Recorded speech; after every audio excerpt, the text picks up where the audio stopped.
तप यानी परमात्मा प्राप्ति के लिए जो साधना की जाती है उसमें अगला नंबर है तप।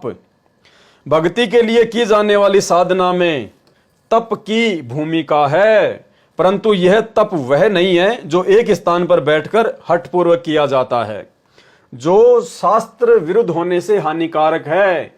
ये वह तप नहीं है जो गीता अध्याय 17 श्लोक 5 से 6 में कहा है कि जो शास्त्र विधि रहित मनमाना घोर तप को तपते हैं वे शरीर के कमलों में बैठे देवताओं को और मुझे क्रश अर्थात दुखी करने वाले हैं उनको राक्षस स्वभाव के जान। यह तप वह तप है, यानी भक्ति मार्ग में भी हमारे को तप करना है। सतगुरु रामपाल जी से उपदेश लेने के बाद भगत को तप करना होता है, लेकिन कैसे? यह तप वह तप है जो गीता अध्याय 17 श्लोक 14, 15, 16 में कहा गया है। उस तप को करने का विधान है, यानी हम भक्तों के लिए आदेश है।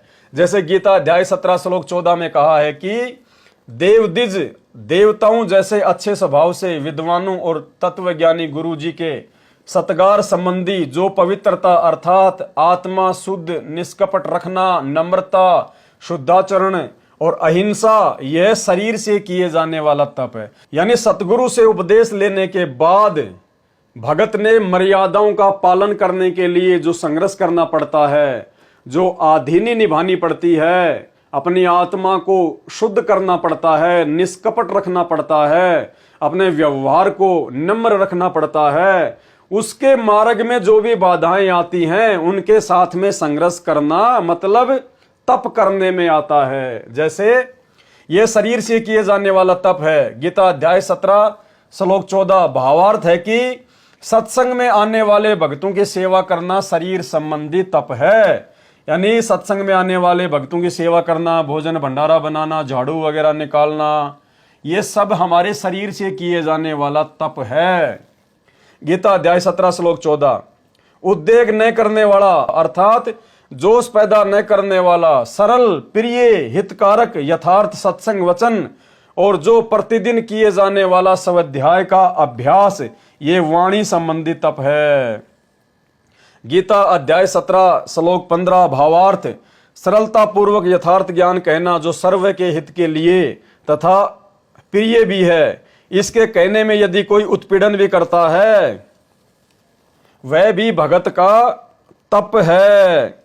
यानी हम भगत भाई बहन परमेश्वर के ज्ञान को जन जन तक पहुंचाते हैं, या जो भगत भाई बहन पुस्तकें बांटते हैं, परमात्मा का ज्ञान प्रचार करते हैं, और उसमें यदि कोई बाधा उत्पन्न करता है, कोई गाली निकालता है, कोई मारपीट करता है और भगत यदि चुप रहता है तो वो भगत का जो है वाणी संबंधी तप बन रहा है।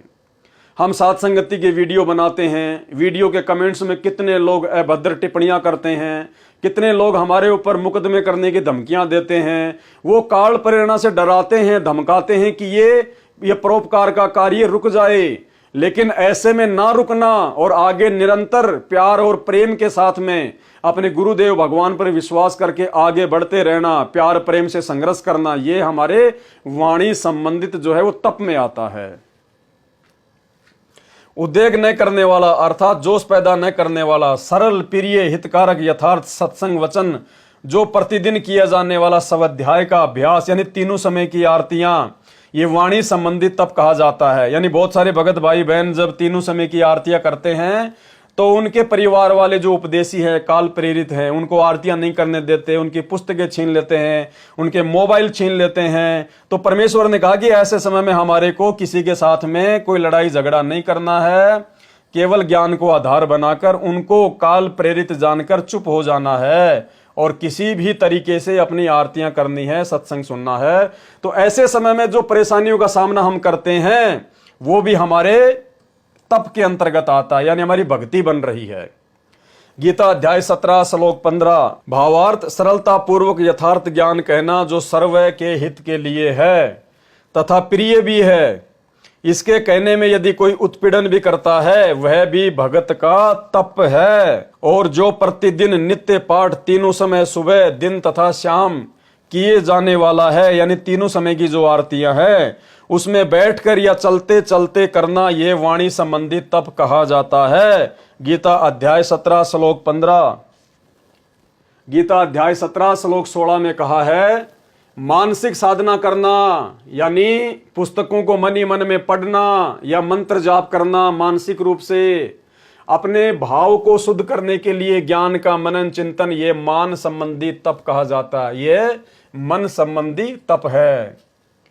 भावार्थ, भक्ति साधना में मन का बहुत योगदान है। इसमें उत्पन्न विकार भगवत चिंतन में बाधा करते हैं। यानी जब हम भक्ति करना शुरू करते हैं तो काल प्रेरणा से मन में बहुत सारे कुविचार उत्पन्न होते हैं जो भगवत चिंतन में बाधा करते हैं। ज्ञान का मनन करके मन को शुद्ध करना, यह है मन संबंधी तप है। यानी उस समय मन में उठने वाले उन कुविचारों को गुरुदेव के ज्ञान को आधार बनाकर चिंतन मनन करना कि आज अगर भक्ति नहीं की तो कल को गधे कुत्ते बनेंगे, फिर कहां जाएगी ये शानो शौकत, मान बढ़ाई और अहंकार। तो कहते हैं ऐसे संघर्ष करना, ऐसे विचार करना, मनन करना, चिंतन करना, ये मन संबंधी तप के अंतर्गत आता है। उपरोक्त गीता अध्याय 17 श्लोक 14 से 16 का निष्कर्ष है कि सत्संग में आने वाले प्रभु के प्यारे बच्चों का सत्कार व सेवा करना शरीर का तप है। सत्य ज्ञान कहने में जो भी कठिनाई आवे, जैसे आप और हम भगत भाई बहनों को साथ संगति के वीडियो का प्रचार प्रसार करने में, या भाई बहनों को ज्ञान गंगा पुस्तक या जीने की राह पुस्तक के वितरित करने में जो भी परेशानी या कठिनाई आवे, वह वाणी द्वारा किया गया तप है। यानी कोई निकम्मा गाली निकाले, कोई बुरा भला कहे, अभद्र बातें कहे, उनको सहन करते हुए वो सेवा करना वाणी द्वारा किया गया तप है। मन में सांसारिक इच्छाएं उत्पन्न होती हैं, कार, कोठी, बंगला, नौकरी, उनको तत्व ज्ञान के चिंतन से मन से दूर करना कि काय की कोठी, काय की कार। रावण जिसके पास 48 किलोमीटर ऊंची सोने की लंका थी, मरा तब एक रत्ती सोना भी साथ में नहीं ले गया। तेरे पास तो मिट्टी के ढूंढ है, मिट्टी के मकान है, 1 मंजिल 2 मंजिल मुश्किल से, तू क्या ले जाएगा। उसको तत्व ज्ञान के चिंतन से मन से दूर करना। जैसे मन कार कोठियों विषय विकारों की ओर आकर्षित हो तो तत्व ज्ञान से विचार करके शुद्ध करना मन से किया गया तप है, वो मानसिक तप है। शराब, तमाकू, मांस सेवन का त्याग करने में जो मन के साथ ज्ञान से संघर्ष करना पड़ता है, वह मन से किया गया तप है। यह तप करना शास्त्र अनुकूल तप कहा जाता है। यह तप करना है यानी ये हमने करना भी है। तो परमेश्वर ने बताया भक्ति में भी तप करना होता है।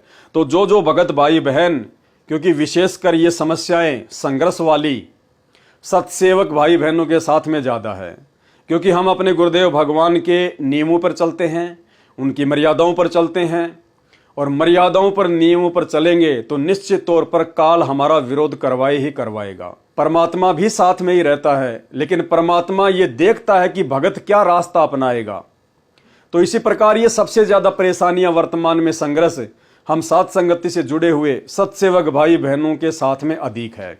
इसलिए भाई और बहनों, आप जो संघर्ष कर रहे हैं, कोई अपने पति की डांट खाता है, कोई अपनी पत्नी की मार खाता है, कोई घर से निकाल दिया जाता है, किसी को गालियां खानी पड़ती हैं, तो ये सब कुछ तप करने के अंतर्गत आता है। जिस तप से हमारी भक्ति बनती है, तो हमने जल्दबाजी में ऐसा कोई निर्णय नहीं लेना है। हमने जल्दबाजी में घर छोड़ के नहीं भगना है। जल्दबाजी में किसी के साथ में राग द्वेष ईर्ष्या या झगड़ा नहीं करना है। हमने ये तप करना है, संघर्ष करना है। इससे हमारी आत्मा मजबूत होगी और गुरुदेव भगवान भी इससे प्रसन्न होंगे। अब ये समस्या सतलोक आश्रमों से जुड़े हुए भाई बहनों के साथ में नहीं है। क्यों नहीं है? क्योंकि वो मर्यादा में नहीं है। वो जगत में जाते हैं तो जगत वाले जैसे हो जाते हैं, रिश्तेदारी में जाते हैं तो रिश्तेदारों के अनुसार सारे काम करते हैं, आश्रमों में जाते हैं तो वो भगत बन जाते हैं। तो उनके लिए कोई बाधा नहीं है, कोई समस्या नहीं है, क्योंकि वो मर्यादाओं में नहीं है। वो जगत वालों के लिए, जगत से भाईचारा निभाने के लिए, रिश्तेदारियां निभाने के लिए अपनी मर्यादाएं तोड़ देते हैं, जिस कारण से काल उनका विरोध नहीं करवाता। क्यों? क्योंकि उनकी मर्यादा खंडित है, वो काल के षड्यंत्र में हैं। तो ये समस्या केवल उन्हीं के सामने आएगी जो पूर्णतया मर्यादा में रहकर भक्ति करता है। भाई जो गुरु बचन पे डट गे, कट गे फंद 84 के, कट गए फंद 84 के, कट गए फंद 84 के।